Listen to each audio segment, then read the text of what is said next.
And welcome back to round 2 here at GameSwap Mason of our Thursday Night Modern Tournament. This is Adam Olds with Robert Meadows. Pretty good round 2 matchup here. We have Bernie Nguyen playing Grixis Pyro and Nick Hanna playing Esper Goryos.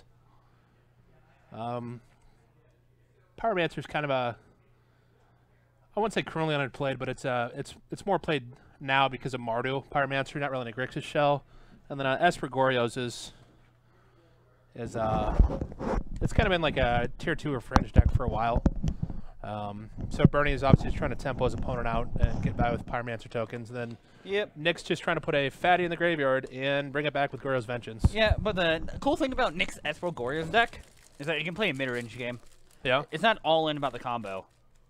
What are his targets? Obstac goes Counselor. Is that the only one, or do they play like Gristlebrand or anything? Maybe in the side, or in a maybe a one of, but like he's not a dedicated combo deck. Okay. He can play a lot of the mid-range game. So this should be an interesting matchup. We got 2 dressed professionals over here, 2 engineers. It's an engineer showdown. What does Nick do? He's like a mechanical engineer for like GE. I know Bernie's a process engineer. Yeah, and just some stuff with. I think he has chemical engineering degree. Yeah, he's a chemie. I interviewed him once. Did you? Yeah, he was cool about it too. Yeah, Bernie's a nice guy. Yeah, he is. All right, looks like they're both going on a 6. Yeah, at least they're both going down. Who do you like in this matchup? I like Bernie's shirt a lot better, but matchup wise, I don't know. Nick does has Lingering Souls, so that can be a beat-in. But Bernie does have Jace. Yeah, and also Nick needs the flip chase to put cards in his graveyard, right? No, he plays Collective Brutality, and so the escalate's part of the cost. So even if it gets countered, there's still cards in the graveyard. Yeah, man. I don't know, I'll go with Grixis Pyromancer being more tempo-oriented deck in game 1 at least. Oh yeah, for sure. So, game 1 should be underway here soon. Hopefully get a 6-win keep. So if you guys have any questions about our league right now, you can visit our Facebook page. Or our website. Yeah, Facebook page or website at topdeckproductions.com. Looks like we got a keep to the bottom. And we got to think our Nick side. Also bottom. Yep. Hey, double bottom is fine. Ooh, it's taps defense. Anyone who knows Bernie Nguyen should know he's on a blue-red X deck, like Grixis kind of deck. Also, he has thought. Ooh. Ooh. Hey, man, look at his betas. Does Bernie play betas? Yeah, Bernie used to have all gurus and. Yeah. Right, thanks for posting the link in chat there. That's the website for the for Top Deck Productions. And Bernie doing this. Bernie was going to lay down, but then like Nick's like, nah, I got it. No, and really you shouldn't. You should lay it down. Oh yeah, for sure. You shouldn't. Most players flip them upside down. Is that what Bernie did? No. A lot of players flip them upside down so they know which cards that opponent knows. Have seen. Now, like, Bernie's just going to represent Mana Leak forever. Pieces of the Puzzle is a way to get cards in the graveyard, too. That's like Nick's spice for the deck.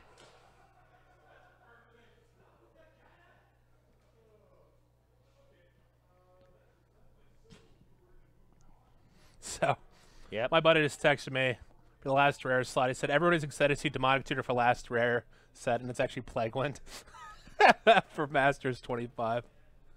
Masters 25. You know what card needs to be reprinted? Wait, was Toxic Luge ever reprinted? Wait, that's not Iconic, right? Yeah, it was reprinted, yeah. Okay, I remember for a while, though, that was like a $15 card randomly. Well, because it was only in EDH, right? Yeah. Yeah, and like it was like legacy playable. Thought Scars targeting Bernie.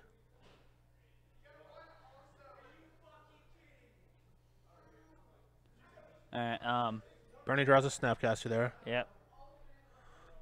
Interesting timing by Nick. I don't think I don't like this timing. by Nick. Bernie's never going to counter that anyways. He doesn't care at all. Yeah, I agree. We just may. Oh, also no. Birdie's doing the reverse. He's playing the cards upside down that he draws. Oh man, he's just all backwards. I don't know why. So now this is gonna be an interesting game. You can just let this resolve and bolt it. Yeah, he's a lightning bolt. Yeah, I'd just keep. I'd probably just bolt it if I have Bernie.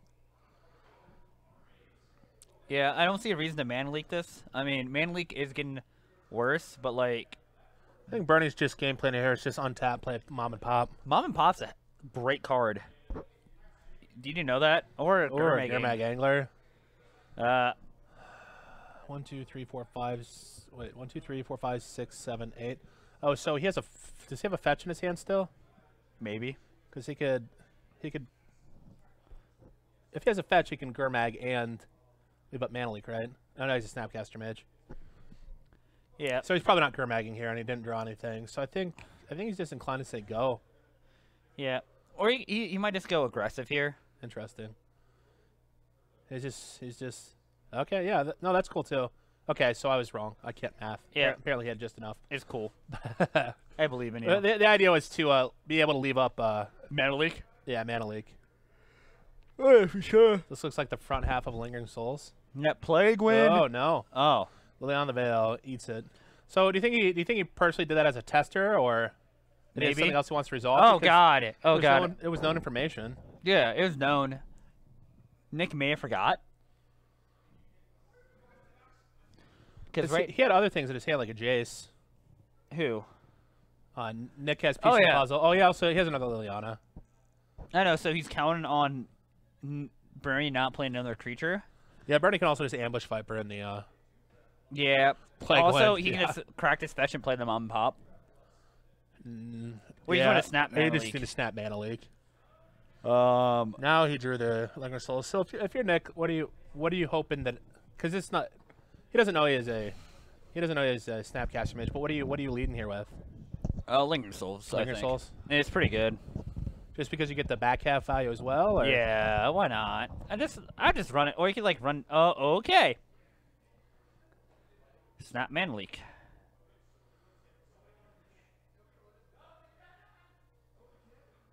Yeah. So this game could have gotten out of hand, much more out of hand, if Bernie was able to keep his Pyromancer. Yeah. Oh yeah, for sure. And I think this might have been a missed sequence there by Nick there to go Jace. To not go Jace? No, for going Jace. I don't know. I don't know if you had any other plays turn 2. Because right now this is 7, so like a bold is lethal. That was a Thoughtseize, I think. So Nick's down to 2. And now he has like mom and pop Doppler shop right here. Yeah, there's no reason to play anything though. If you're Bernie. Yeah. Oh, so you have lethal on the table anyways. Yeah. Like it's the concealed information at this point, you know. But the mom and pop would have made sure about lethal. Hey, those are my Pokemon cards, by the way. Nice. Yeah, but if Nick untaps and he plays a Damnation, so if he actually drew a Thoughtseize, I think Bernie just would have Thoughtseize him last turn. Oh yeah. Yeah, I totally agree with that. So now, like... Yeah, you see if the coast is clear or not. Now, like, Bernie's just going to probably play him... Depends what he drew. Drew Pyromancer. All right. Bernie's got the, from a couple years ago. What? He's got all Pikachu tokens. Oh, yeah. We got the Eevee tech over here. Dude, that's my Eevee, man. Yeah.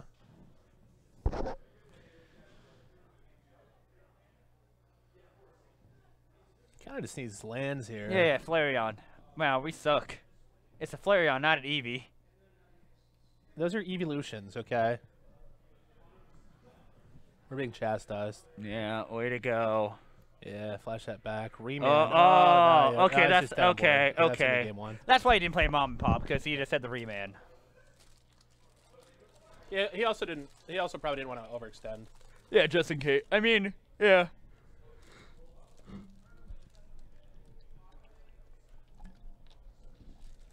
Yeah, because if he goes mom and pop, then like there's like damnation he loses. Like Bernie loses so much tempo, not temples. But you know what temple's a pain to play on? The water temple from Ocarina of Time. Yeah. Have you played Ocarina of Time before? No, I have no idea what you're talking about. Zelda. Oh yeah. Yeah. That's the princess, right? Yeah. Not Link's the main character. No, Zelda's the main character. Sure. Yeah, Zelda's the little green guy with the hat, right? Yeah. No, that's Master Chief, dude. Oh, sick. Yeah, so I played Ocarina of Time when the game came out. Yeah, dude. I remember when I was in high school, me and a couple of my friends, we had our gigantic CRTs they brought over. Oh, CRTs, man. But it wasn't Ocarina of Time. It was when Majora's Mask. Majora's Mask came out. Dude, okay, so I hate that game. That game stinks. Really? Yeah. It's like I very much enjoy it. I can't take the constant tension of the moon falling on me. Dude, this Song of Time always. Speaking of that, how did you feel about the meme at the end of the year? If you start this song right at this point before the New Year's, well, they'll say this as it turns to New Year's. So somebody figured out how long in Ocarina of Time. I mean, till Majora's Mask, you had to start before the moon fell on you for New Year's. Oh wait, like for you to beat Majora's Mask? No, until the moon falls on you. All right. So however long hours or whatever to get through the beginning of the game, and then the moon to fall on you when you time out. I'm not surprised. Yeah. So how do you feel about Breath of the Wild? It's a climbing simulator. It's too many climbing things. I'm out of here. He's leaving. All right, sick. The best Legend of Zelda game was A Link to the Past. Not close. Robert's skulking back. I mean, my phone backdrop is Breath of the Wild, though. That's only because it's a climbing simulator. It's not a climbing simulator. I very much enjoyed the game. You know, if it was up to me, nothing would have been made past 16 bits. All right. Why is that? Because those are the best games. Right. Super Nintendo, best system of all time. One thing I do enjoy about Breath of the Wild, though, is a motorcycle horse. Yeah? She hasn't played it. Yeah, that's Twilight Prince is pretty good, too. Breath of the Wild was just... I like dungeons. Mm-hmm. Those aren't dungeons. Yeah. It's a lot more free roam. Yeah. It's a climbing sim. Nah, man. Until you figure out that you don't have to climb straight up. Because you're going to use all your stamina. So you can find points where you can actually just walk horizontally with the ground and get your stamina back. So you should be falling down the mountainside, but you're actually just walking across. Yeah. And yeah, you should buy a PS4. Just play Persona 5, the greatest game of all time. Do you have Monster Hunter World? Oh yeah, I have Monster Hunter World. Should I get it? Oh, it's so good. Will you play with me if I get it? Yeah, you'll have to play for like a couple weeks till you catch up to be able to. Otherwise, it's just me killing your little monsters for you. Alright. I mean, can you power level me through the game? Well, you can't power level, but you can get any. So you can't come do like high level quests, but I can come do whatever quest you have. Okay. How long would it take for me to go up to you if I? I don't know. Man. You have to beat through the main game. Oh, you beat the main game already? Yeah, easily. It's not that hard. No, it just depends how much you play. It's like. I mean, like I'm hunter level like 58. 158? No, 58. Yeah. And I probably played like 80 to 100 hours maybe. I kind of play casually. I have a couple friends that are like in the 80s. There's some streamers online I was watching today. One guy's like 250. Mm-hmm. So he's played like 5 times the amount that I have. Is the game that addictive? It's pretty fun, and it's fun to play as groups, and there's balance. So it's not like you don't get levels in the game. You just get equipment, right? And that equipment has different properties, and then you can get stronger equipment by killing monsters and use them to make the equipment or the weapons. So there's some farming to it too. But yeah, you don't gain levels. So what do you recommend? So I have a PS4 that I don't touch. You should buy Persona 5. It's the greatest game ever made. And I don't need to do anything. Like I don't need online. Do you need online at all for Persona 5? No, Persona 5 you don't. It's like one of the few like. It's an RPG. Okay, so like Monster Hunter, you need internet to play with your friends. I mean, I have internet. You can just play by yourself with Monster Hunter. But that's probably boring. I mean, it's interesting because it scales. So if somebody helps you out, the monster gets scaled up for having 2 people there, or 3 people, or 4 people. So it's actually, I find it actually, unless you get with like 4 people total that are really good, I think it's easier to just do it by yourself in general. Alright. Because then the monster, because they're all pattern based in general. But the monster's going to do similar things if you're the only one there. Oh, yeah. As soon as you add another person. It adds another equation to the mix. Yeah, because the monster can go after that person or go after you or... But the attacks are the same. Yeah, the attacks are the same. It's just a little more random. Like, there's some monsters that, like, tunnel underground. All right, all so right. normally they're going to go after you or go after your Palico, which is your cat helper. But then they can also go after the other people in the party. And they actually do get much, much stronger as you introduce more characters.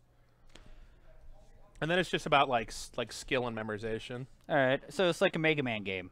Yeah, but you can't power level through it. You'd have to.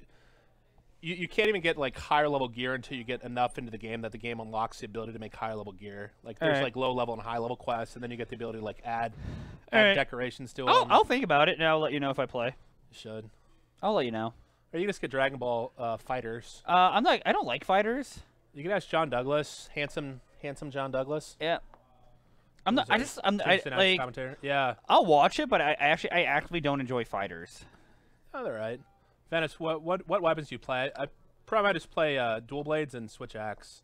I'm trying to get into other weapons, but I really don't like bows or the bow gun or anything like that. Why not use swords? So switch axe is an axe that turns into a giant sword. Mm-hmm. You can play a sword and a shield, but your sword is like tiny. Okay. You can. I mean, it all varies depending on like damage. So like I play with dual blades because it has a lot of DPS, damage per second, and you can get elemental properties to your equipment. So the more you hit them, the more chance of the element building up on the enemy and doing damage. Like blast makes them explode and does 120 damage. All right. Or you can go like pure strength for really high numbers. Like you can play as a greatsword, which is gigantic but takes forever to swing. Or you can play with 3 different types of guns, or I'm sorry, they're bows or bow guns. And then you have to do actually ammunition management and changing out your ammos. But there's the nice thing is one weapon is not better than another weapon at all. Like they're all very balanced, so there's reasons to play as each of them. All right, so we're kicking off game 2 here. It looked like Nick Mulligan turned on Inquisition Bernie. Mm-hmm. Bernie with a surgical extraction. Oh man, I don't know how I feel about that. Interesting. So normally I don't like taking something you have a duplicate of, but surgical extraction kind of doesn't do anything unless you put something there. Mm-hmm. So normally, like if I thought seize you and you have 2 identical creatures and a third creature that's not the same, I'm probably just going to take the third creature. Or at least a spell also. But Nick chose to take one of the Thought Scars. I like that. Bernie's tanking pretty hard here on his first sequence. Yeah, I mean, this is a turn you think a lot. It's also the kind of decks that Bernie likes to play. Bernie's very methodical. Yeah, Luis, Luis Miguel. Miguel. I thought that was an N. I can't see, dude. Luis Miguel, there's a gen player on. We can try and get it on for you next round. No guarantees. But for this, Hanna we might have Nick's deck list in here for you guys. Oh, it's my phone. Dick. Robert's train wrecking. Hey, we figured it out though, didn't we? Oh, we got another Inquisition. Oh, we got a blue-white control player? No, J-Sky control. J-Sky control. We got Eldrazi Black by Mario Cabarro.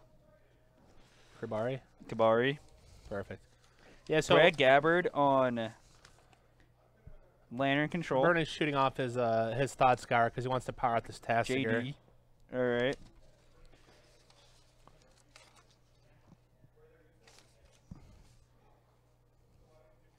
Phil Jones on good old Grixis Shadow. We have somebody playing J-Sky, which is just J-Sky with Jace. Yep. Yeah, so Burning Wisely just flips 2 here so he can power out his Kolgan's command. Oh, and draws a Snapcaster Mage. Paul calls his deck 5-color elves. 5-color elves, jeez. Oh my god, is this the... I like Mark Larson Domain Zoo deck. Oh, yeah. So I think the the Loam line and Step Link should be Narn Renegades. Get out of here. No, man. Dude, Narn Renegade is life. you see the reprinted Savannah lines? Yeah, dude. It's a common. Cincinnati's own Craig Wesco spoiled it. Is he really from Cincinnati? Yeah, he used to play with all of us at Yada Quest. I didn't know that. And Dude, when I lived here, I never knew he actually played. I knew he was good, but I didn't know he was that good because all he did was ever trade. he just traded? He traded a ton. Like, was he like a binder grinder around in locals? That was kind of like when binder grinding wasn't played out to death. That was like the beginning of it because also Medina moved in, who obviously invented the entire binder grinder persona. Wait, did he really? Yeah. I didn't. Explain. Like, I'm still new to the area in the sense that like I wasn't around for the old guard, if you know what I mean. Oh. Yeah. So. Oh, ancestral. I came here after college, and Mark was still in high school, and a bunch of us used to play at Yada Quest. People played at stores before that too, but the FaZe actually owned Yada Quest. And Craig never played because that was back when you had rating also. So if rating was high enough to qualify for the Pro Tour, you just didn't play. So he used to just trade. But then Medina moved in. I remember the first time I ever met him. He walked in with like a push cart of, or like I think he had a gigantic backpack. And I asked him if he had full minute, and he just pulls out, and he's got like rows and rows and rows of deck boxes, and like a couple hundred of the long boxes, like not a couple hundred long boxes, but the long boxes that fit a couple hundred cards, all organized. So he was the one that started like Pack to Power, and started doing all the grinder trading things, and wrote all the articles about it. Wait, did he really? He had an FNM hero. I'm not sure when Wait, when Quiet Speculation started, but Quiet Speculation was actually one of the people that started was Doug Lynn. Yeah. And Doug plays here sometimes too. Yeah, so we may see a powerful play here by Nick. Because he still has to deal with his Tassiger. Because Tassiger's like very awkward to deal with for a Fatal Push deck. He can't. You said so I think Berto's playing whatever the delve is, right? Yeah. So what is Nick looking for? He basically just has to assemble his combo. Yeah. Which is, of course, Goryo's Vengeance plus Obstat. Plus Ghost Dad. Ghost Daddy. Ghost Daddy. So like Medina's actually wrote the FNM Hero Report. Yeah, that was John. John Medina. Like the guy that made a Dig Dug game? Yes. I'm Googling this. All right. Yep. He started Legit MTG. Really? Yeah, that was his. Is that still around? That's still around, isn't it? People in Kentucky bought it, I think. But last we knew, they still had Medina's and JR, or John, rather, he goes by, Wade's pictures on there when they did all the writing. John also did a bunch of podcasts with he did a bunch of podcasts, but he's on the A team a lot, which is a Canadian. Mm-hmm. Nick's still digging here. It's really not getting too much. Does he play any Delve threats? Looks like he has, 3 lands and a Fatal Push. This is not going well for him, because Bernie's going to be able to start valuing Tassiger next turn if he has a land. All right. All right, Robert's deep in the internet hole. Hey, man. So, Luis, I thought you said modern owl, because they had a I don't think it could be a modern deck, but they had Owling Mine. They had a flashback on Magic Online a couple weeks ago. It was Ravnica era decks, like Future Sight, Ravnica, things like that, and some Lauren cards too.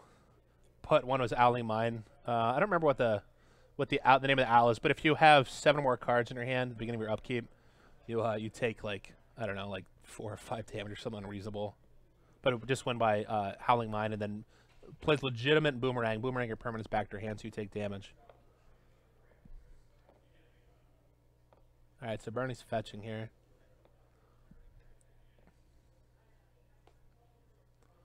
They've gone back and forth with being allowed to do this, but Bernie's putting a Pokemon card on top of his deck to remember to take off the Ancestor Vision counter. Yeah. When Mark Larson used to play Summoner, he had a card. Deck, he had a card for Pack Trigger. It was one of the deck box dividers. Yep. It was duct taped. Yep. And I believe it says Packed Idiot. Yeah. No, I remember seeing that before. And he would slam that on top of his deck and make sure he paid for Packed. Has he ever not paid for pact? I don't think so. I think him and Billy are pretty good. We're pretty good playing with the deck. Billy, I'd have a hard time believing that Billy's forgotten to pay for a pact ever. I don't think I think he's done it once. No, he did it against Joe Lissette. Oh, did he? Yeah. Oh, I'm gonna ask him about it and then embarrass him. Yeah. I remember reading that on the tournament report. Tisk tisk. It just gets hard when we have multiple. Looks like we have a live total discrepancy. Yeah.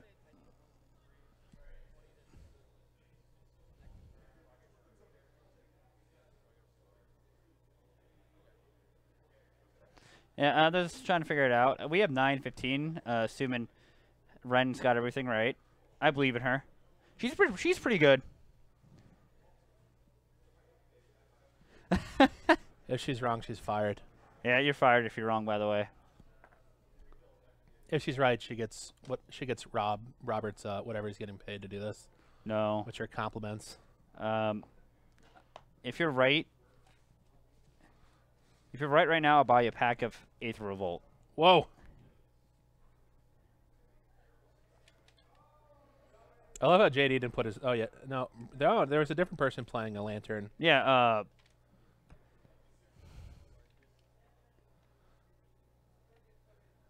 Yeah, we gotta get Kyle on camera with his Jund deck. We'll make sure we get Kyle on. Yeah, Kyle's cool. He has a great mustache. He does. Fantastic mustache. 10 out of 10. Better guy, but great mustache. Huh? His mustache is easily 9 then, but he's a better guy than a mustache. Yeah. Bernie draw a 4th land yet? No. Yep. Going to 3. He's also got his Kolgovan's command back to get his Snapcaster back. So 2 damage, get your Snapcaster mage back, and then I don't know what he can do with that, but this game is not going well. Looks like he drew another land. Oh God. Oh, he made us be dead here. Varian's like, oh, he's dead. He's totally dead. Louis says mustache plus John. Who is this god? He's not a god. He's a god amongst men. I mean, he's a good-looking guy, though. Yeah. Isn't he? Yeah. Yep. He's an adjunct professor. Yes. Oh, he's just hard casting Ghost Dad. Oh. He knows he has the. Yep. All right. Kolgan's command. Yeah. We can try and get another game on for you guys. We have like 25 minutes left for you guys. Sorry for not paying attention much last round. It just seemed like I was very interested about John Medina. I'll be honest, that's all me. So we're gonna go out and try to get another match. Yeah.